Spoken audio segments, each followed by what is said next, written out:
People think I'm obsessed with this, but I'm okay with it. I am obsessed with it. And I think this is an obsession that.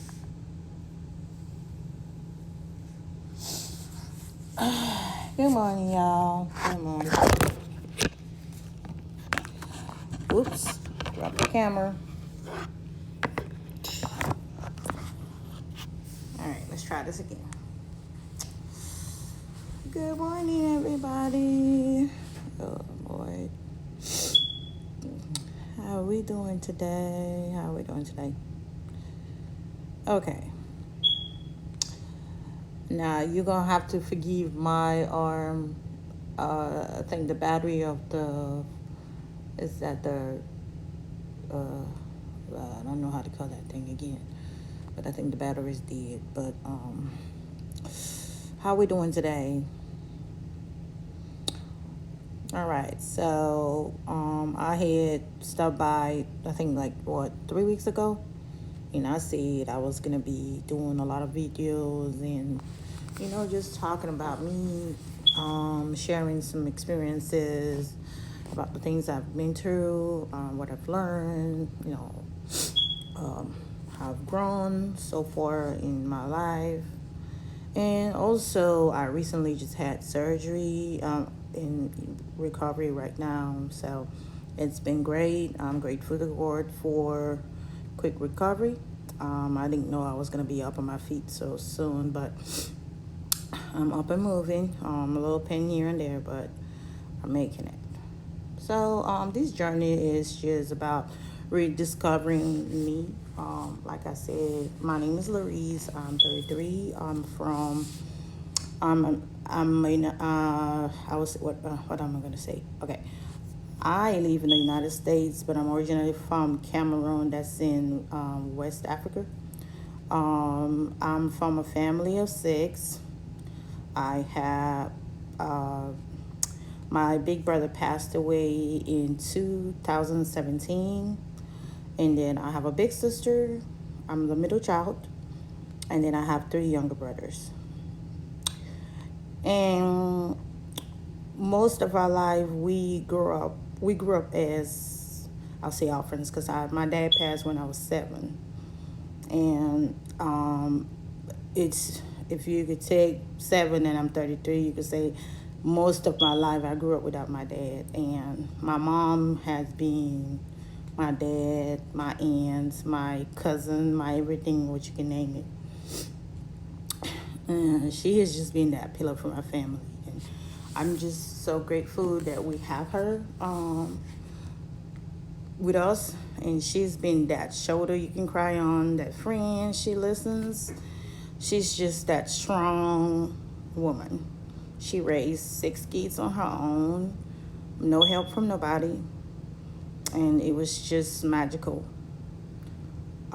So I was started by this little 8-year-old girl. We have this celebration in Africa called, in my country, actually, it's called 20th May, which is, I think is National Day, where we go to the field and match and with other schools. And 20th May 1999 was the worst day of my life, because that's the day my dad passed away. Actually, it was supposed to be a great week because my mom's birthday is on the 25th. So we were actually, waiting for that day to come so we could celebrate her. But unfortunately, our dad passed on the 20th. So May is not a good month to my mom, because not only did she lose her husband on the 20th, but he was buried on the 25th on her birthday. And then fast forward about 17 years later, her dad passed on May 18th.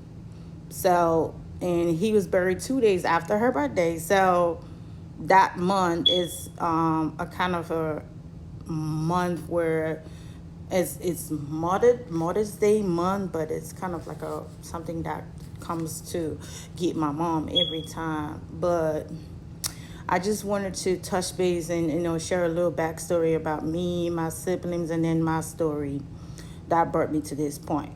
that I'm in today. So, like I said, I'm from Cameroon, the city of Northwest Bamenda to be precise. I from the tribe of Awin.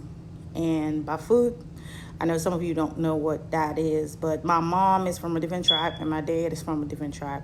So they speak two different languages. And then with our nation's language, which is English and French. I am a middle child. Like I said, I'm sorry I said that earlier. But when my dad passed away, my mom became everything for us.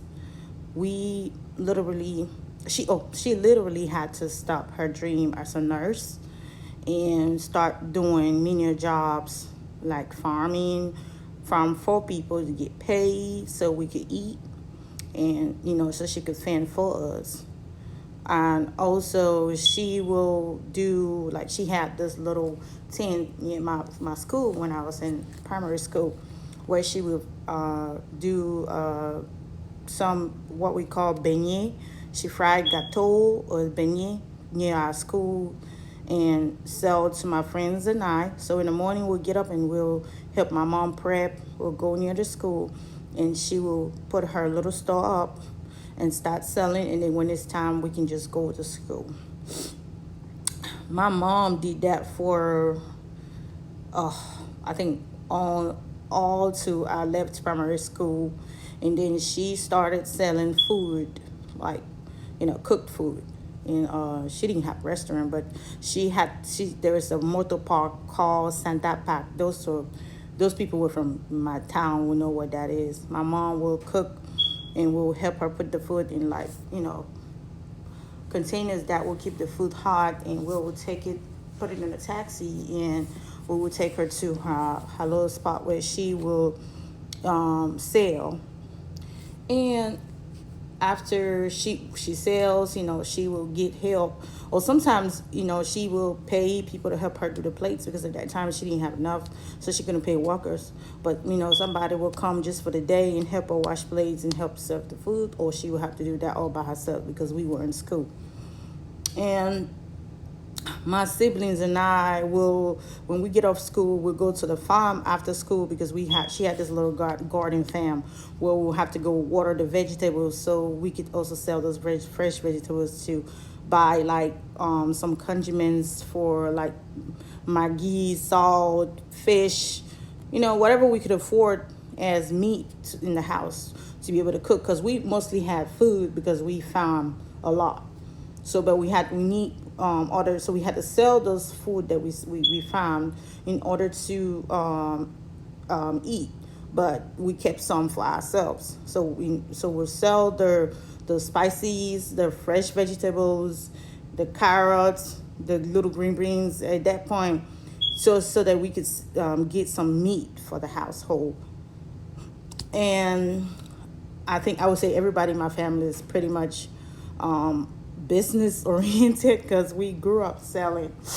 That's why I think when I came to the States and they asked me what I had to do retail, because it's like the easiest thing I do. I could sell you anything in my sleep. So I think that is pretty much, it brings me so much joy serving people. So customer service has always been something I grew up with.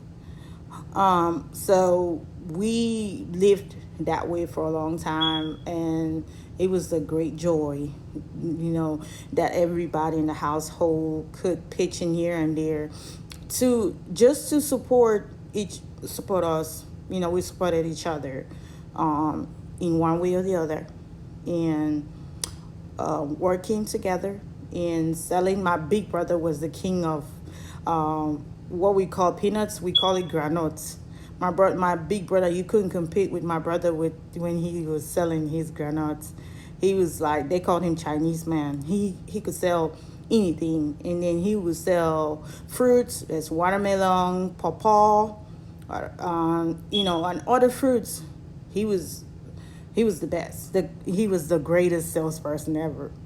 And then you come down to my other little brothers, Clevis. Oh, he's the shoe star. He could sell anything.